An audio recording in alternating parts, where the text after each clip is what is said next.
ইতিপূর্বে আমরা ব্রেক কমান্ডটি দেখেছি, এখন আমরা দেখব go to command. Go to কমান্ডটি অনেকটা গুরুত্বপূর্ণ একটি কমান্ড এবং এই কমান্ডটি নিয়ে আমরা এখন আলোচনা করব। তো এখানে আমরা দেখতে পাচ্ছি যে ইনক্লুড stdio.h অর্থাৎ হেডার ফাইলটি আমরা কল করেছি একইভাবে এবং একটি মেইন প্রোগ্রাম ইনিশিয়াল করেছি এবং এখানে আমরা দুইটি ভেরিয়েবল ডিক্লেয়ার করেছি, যে একটি হচ্ছে i, একটি হচ্ছে n, অর্থাৎ ইন্টিজার হিসাবে ধরনের দুইটি ভেরিয়েবল ডিক্লেয়ার করেছি এবং এখানে আমরা printf কমান্ডের মাধ্যমে একটি লেভেল দিয়েছি। অর্থাৎ ইতিপূর্বে আমরা যে দেখেছি যে ব্রেক যে আমরা লেসনটি দেখেছি এটি একই ধরনের, অর্থাৎ এখানে শুধুমাত্র ব্রেকের জায়গায় আমরা গো টু জাম্প দিয়ে দিয়েছি, অর্থাৎ গো টু দিয়ে দিয়েছি। তো এখানে আমরা একইভাবে এন্টার ব্রেক নাম্বার আমরা একটি লেভেল দিয়ে দিয়েছি স্ক্রিনের প্রদর্শনের জন্য। তারপর আমরা একটা ইনপুট দেওয়ার জন্য স্ক্যানএফ ডি এবং এন, অর্থাৎ এই এন এর মধ্যে আমরা যে সংখ্যাটি রাখবো সেই সংখ্যাটি ইনপুট করার জন্য আমরা এখানে এন দিয়ে দিয়েছি স্ক্যানএফ কমান্ড ব্যবহার করে। এবং 4i অর্থাৎ এখানে একটি লিস্ট আমরা তালিকা তৈরি করেছি, সংখ্যার তালিকা, এবং ফর লুপ ব্যবহার করে, যেটি কিনা 1 থেকে শুরু হবে এবং ইনফিনিটি ভাবে চলতেই থাকবে, যেটি ইনক্রিজ হতেই থাকবে ইনফিনিটি ভাবে, কোনো কন্ডিশন যুক্ত করা হয়নি। এবং এখানে প্রিন্টএফ এর মাধ্যমে সেই সংখ্যাগুলোকে আমরা প্রদর্শন করব স্ক্রিনে। এবং এখানে ইফ একটি কন্ডিশন দিয়ে দিয়েছি যে যদি আমরা স্ক্রিনে যে সংখ্যাটি প্রবেশ করাবো সেই সংখ্যার সমান অথবা গ্রেটার দেন অথবা তার চেয়ে বেশি যদি হয়ে থাকে, সাথে সাথে আমাদের এই কোডটি কাজ করবে, অর্থাৎ গো টু জাম্প। এটি হচ্ছে গো টু কমান্ড এবং সে কোথায় যাবে সেটির নাম আমাদের উল্লেখ করে দিতে হবে যে সেটি কোথায় যাবে।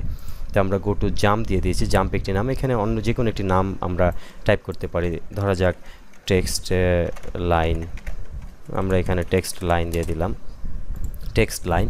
তো এখানে একইভাবে আমরা টেক্সট লাইন দিয়ে দিব, TEXTLINE, টেক্সট লাইন।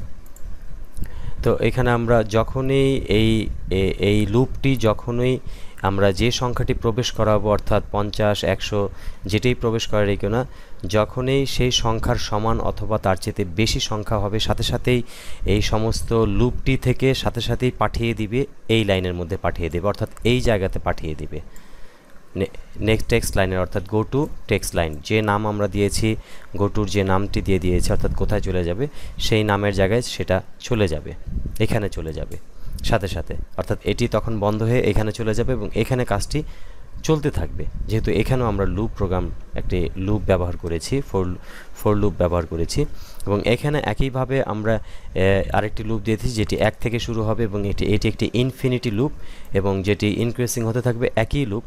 এবং এখানে শুধুমাত্র সংখ্যার পরিবর্তে, অর্থাৎ এখানে সংখ্যার পরিবর্তে শুধুমাত্র এখানে টেক্সট লিস্ট এই কথাটি প্রদর্শিত হবে পরপর 10 থেকে 15, অর্থাৎ আমরা যে সংখ্যাটি প্রবেশ করব ততবার এই কথাটি প্রবেশ করাবে, চলতে থাকবে লিস্ট অনুযায়ী সংখ্যার পরিবর্তে। এবং আমরা এখানে আরেকটি কন্ডিশন ব্যবহার করছি ব্রেক, অর্থাৎ যেহেতু আমরা এখানে ইনফিনিটি দিয়ে দিয়েছি এই জন্য এখানে আমরা একটি ব্রেক কমান্ড ব্যবহার করেছি। আর যদি এখানে আমরা একটি কন্ডিশন দিয়ে দিই তাহলে আমাদের ব্রেকের প্রয়োজন নেই, যেহেতু আমরা এটি একটি কাস্টম সফটওয়্যার হিসেবে ব্যবহার করছি, অর্থাৎ ইউজার ডিফাইন। এই জন্য আমরা এখানে ইফ কমান্ড ব্যবহার করে ব্রেক দিয়ে দিয়েছি, অর্থাৎ এই প্রোগ্রামটি বন্ধ করে দিয়ে দিয়েছি। তো এখানে ইফ আই একইভাবে আমরা এই কমান্ডটি ব্যবহার করেছি, এখানে গো টু এর পরিবর্তে আমরা এখানে ব্রেক ব্যবহার করেছি, অর্থাৎ আমরা যে সংখ্যাটি দিয়েছি প্রবেশ করাবো যে পর্যন্ত লেখা বা সংখ্যা প্রদর্শন করবে সেই পর্যন্তই এই লেখাটি প্রদর্শন করবে। তো এইভাবে আমরা ব্রেক করে এটিকে ফর লুপটিকে ক্লোজ করে দিয়ে আমরা প্রোগ্রামটি শেষ করেছি। আমরা এটিকে কম্পাইল করব, দেন বিল্ড করব, দেন আমরা রান করব, এটিকে এক্সিকিউট করব।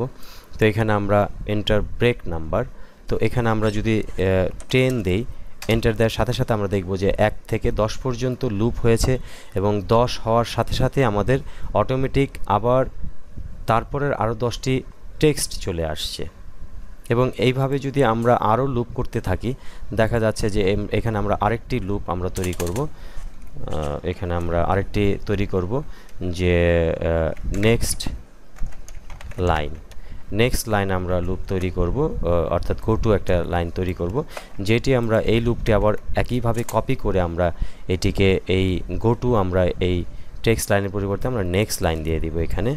এবং এখানে অবশ্যই গো টু কমান্ড ব্যবহার করব, গো টু, দেন এটি আমরা এই লাইনটি ব্যবহার করব এবং যেটির আমাদের তালিকা হবে যে নেক্সট লিস্ট। এবং আমরা এটিকে ব্রেক করে দিলাম। এবার আমরা এটাকে কম্পাইল করব, দেন আমরা এক্সিকিউট করব।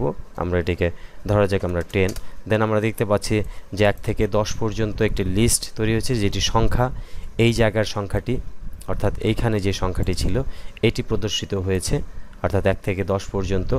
যে 10-এর যদি 1 থেকে আমরা অর্থাৎ যে সংখ্যাটি আমরা এখানে প্রবেশ করিয়েছি অর্থাৎ এটি হলো আমাদের প্রবেশ করানো সংখ্যাটি, যেটি হচ্ছে n, এবং এটি হচ্ছে লুপের ভেরিয়েবল, অর্থাৎ লুপ যে আমরা তৈরি করব সেই লুপের ভেরিয়েবলটি অর্থাৎ লুপের যে সংখ্যাগুলো সে রাখবে, কোথায় রাখবে, সেটি হচ্ছে i, এবং n হচ্ছে আমরা যে ইনপুট করাবো অর্থাৎ যে পর্যন্ত এটি কাজ করবে সেই ভেরিয়েবলের সেই ইনপুটের ভেরিয়েবলটি হচ্ছে এটি। এবং একইভাবে আমরা এখানে সেই লুপটি আমরা দেখতে পাচ্ছি যে এখানে 1 থেকে 10 পর্যন্ত অর্থাৎ এটি হচ্ছে সংখ্যা, শুধুমাত্র সংখ্যা প্রদর্শন করবে এখানে, এবং যেটি যখনই সে আমরা যে সংখ্যাটি প্রবেশ করেছি অর্থাৎ 10, যখনই সে 10-এর বেশি অথবা 10-এর সমান হবে সাথে সাথে সে পরের লাইনে পাঠিয়ে দিবে। এবং এখানেও আমরা একটি লুপ তৈরি করেছি, যে লুপটি হচ্ছে যে একইভাবে ইনফিনিটি সংখ্যা এবং যেটি হচ্ছে টেক্সট অর্থাৎ অল লিস্ট নামের একটি টেক্সট পরপর প্রদর্শন করতে থাকবে স্ক্রিনে, এবং যখনই আবার 10 সমান অথবা 10-এর অধিক কাউন্ট করা হবে সাথে সাথেই গো টু নেক্সট লাইন অর্থাৎ পরবর্তী লাইনে আমরা পাঠিয়ে দেব। এবং এখানে আমরা একটি লুপ তৈরি করেছি যেটি একইভাবে কাজ করছে এবং যেটি টেক্সট প্রদর্শন করবে নেক্সট লিস্ট নামে, যেটি যখনই এই আমাদের ইনপুটকৃত নাম্বার বা আমরা যে নাম্বারটি দিয়ে দিয়েছি অর্থাৎ যে পর্যন্ত থেমে যাবে, যখনই সেই নাম্বার সমান অথবা তার চেয়ে বেশি হবে সাথে সাথেই প্রোগ্রামটি বন্ধ হয়ে যাবে।